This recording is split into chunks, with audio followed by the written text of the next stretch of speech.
Hi there, my name is Jennifer Dixon with Thrive Yoga and Wellness and Thrive Online. I'm here to give you your one quick tip for Thursday morning. Now, sometimes does your neck sort of bother you when you're in a yoga class? Let me give you one quick tip that you can practice in any yoga practice that will help to possibly eliminate some of that neck pain. So, for example, when you are in a forward fold, it can be standing. Here's one quick tip that you can do to keep that neck pain. So when you come into a forward fold, your knees are soft. Don't ever lock out your knees. Sometimes people tell you to look forward, but check out the back of my neck when I'm looking forward. It's kind of creaky, right? Like if I had a Shar-Pei, it's rounding, creating lots of wrinkles. Here's your quick tip.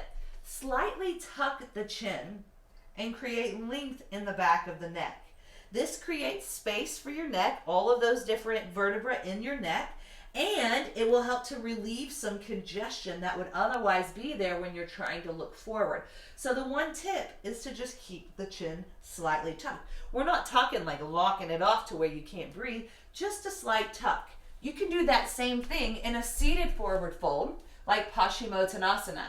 Again, sometimes people will tell you to grab your feet and look at your toes. Let's not do that, especially if your neck is bothering you. Instead, slightly tuck the chin so that your neck can stay long as you reach forward. If you really want to look at your toes, look at them from the top of your eyes, like you're trying to stare at your third eye. This way, the neck stays long, the chin is slightly tucked, and your neck has lots of space so that it doesn't hurt your neck.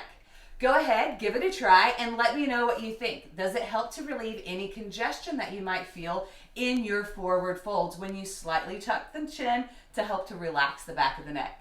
Thank you so much for watching. My name is Jennifer Dixon, and if you are interested in these types of tips, make sure you like and follow, subscribe to our channels, and you can check us out online at thriveyogaandwellness.com and thriveyogaandwellness.com/online for a great directory of of full-length sequences, tutorials just like this, and with our all access program, if you aren't in Chattanooga, you get to practice with me live and virtually, so basically in real time from the privacy of your own home.